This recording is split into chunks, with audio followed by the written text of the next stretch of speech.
Hi girl! For today's video, syempre, merienda kita. Pakita ko lang sa inyo ang aking merienda for today's video. Ano ni siya gar, pandesal nga may cheese. So in short, pandi cheese. And kaya syempre, may partner na siya nga prime juice. Ano ni siya ang prime juice? This is from Uno. So syempre, no, habang kapamahaw kita, may ari ako nga i-chismis sa inyo gar.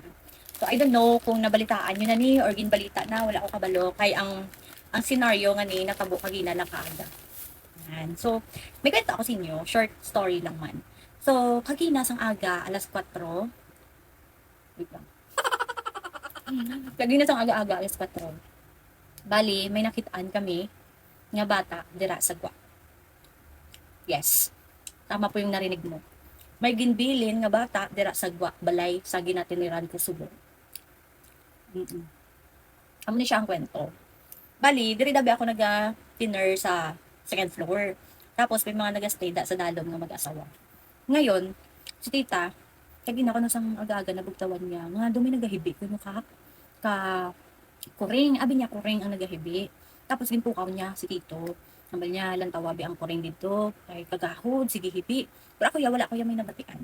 Tapos, ang natabo, si tito, nagwa siya, hambal niya daw, hindi, yun na siya yung kuring. Hambal niya, daw bata, daw lapsag. Niya. Ngayon, nagwa siya, gin-check niya dito sa gate ng pe, nga may bata nga ginbilin.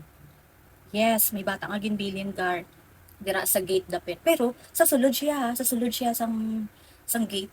Hindi sa gwa, hindi sa dalan nga ginbilin lang. Diri sa sulod ka gate tapos may area dabi dira sa dalom nga may mga nakatambak bala nga mga motor parts, may mga sako. Dira sa babaw ka sako ginbilin. Yes, balaan mo ang bata, wala suko, wala anything nga nakabalot, wala. Tapos ang pusod niya, naging klipan lang ka iya, ka libro, or iya, ka notebook na clip. Nakita ko dabi ang bata sa picture lang, kagbalaan nyo gar, ang bata, sobra ka namin ng lips, sobra, nipis-nipis ang iya nga lips, tapos sobra ka puti nga pagkabata, babae, gwapa.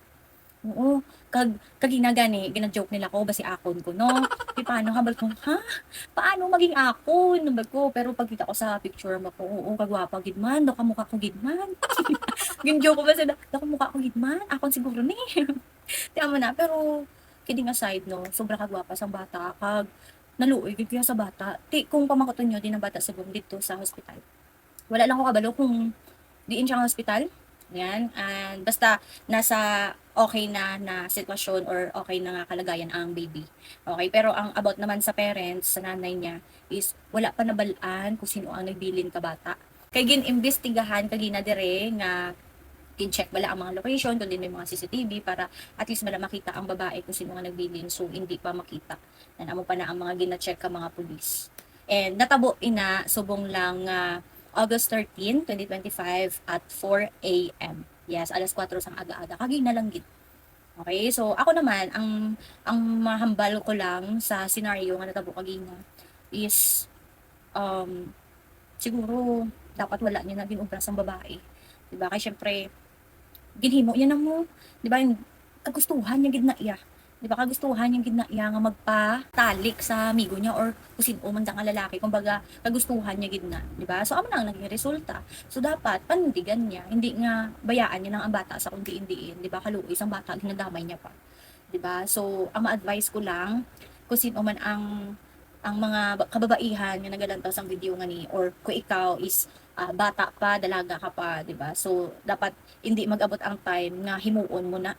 Gets mo? So dapat before ka mo or kung sino man dyan may mga amigo-miga, 'di ba? So before ka mo magpatalik sa inyong mga partner or sa inyong mga amigo, make sure nyo nga dapat ready ka mo if ever nga mabuntis ka mo, 'di ba? So sobra ka kaluoy sa mga bata or sa mga magiging baby ninyo tapos abo lang man na ang matabo, 'di ba? So mas better or okay lang man natani kung ang panagutan nyo man, pero kung hindi, paano? Gets mo? So, amo na, sobra kakaluoy lang sa bata.